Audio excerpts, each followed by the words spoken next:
Hi, I'm your tourist Mark. Hi, I'm John Wayne. Hi, I am Ranrick. Hi, I am Noriel. Hi, I'm Ben Ari. And I am Rafael.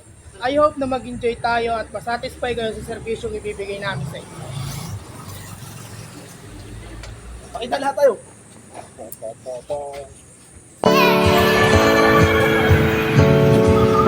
Welcome sa Banson. Now we're here in Plaza de Banso.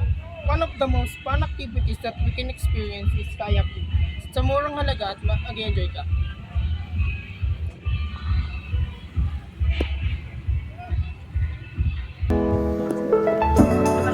Ikot mo.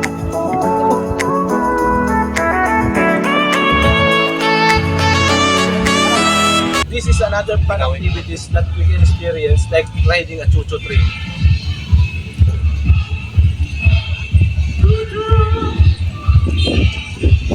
Dali na tayo pumunta sa susunod natin destinasyon.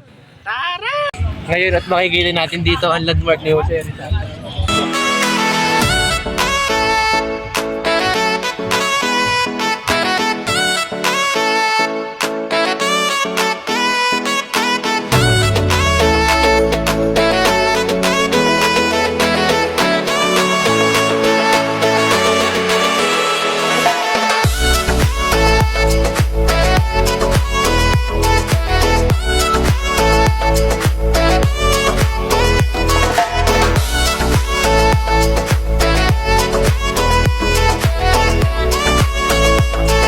Sa iba sa mga dinarayo, may pinakamasarap na pagkain dito sa Banson. Tara, bukod sa mura na, affordable pa. The famous food and delicacy in Bansod Oriental Mindoro is the toyo, a type of dried fish that is commonly found in the region coastal areas. Toyo is made by drying small fish like sardines, mackerel, or anchovies under the sun until they become crispy and flavorful. It is often eaten as a snack or added to dishes like sinigang, sour soup, adobo, or fried rice. Another popular delicacy in Bansod is kinublot, a type of coconut candy made from grated coconut sugar and water. The mixture is cooked until thickness and becomes sticky, then molded into small balls or shapes. Kinulbot is commonly sold in local market and souvenir shop as a sweet treat for tourists.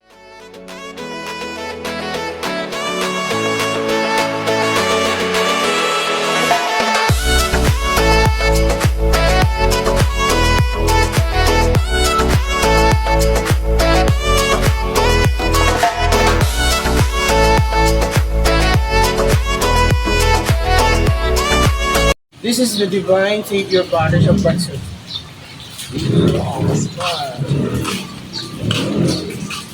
The Divine Savior Parish is a church located in Barangay Poblacion in the municipality of Bansod Oriental, Mindoro. The church can be found in ML Quezon Street. The church features a beautiful image of the Holy Child on its facade and the tall bell tower, with its spacious and lush pathway towards the building main entrance.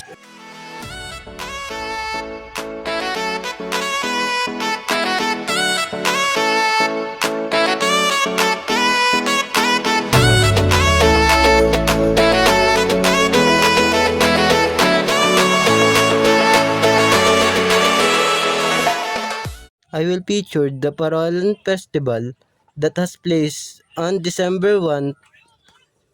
Of course, I will share the parol that was created by different barangay here in our place, Bansod, Oriental Mindoro. Parolan Festival have 13 parol because Bansod has 13 barangays.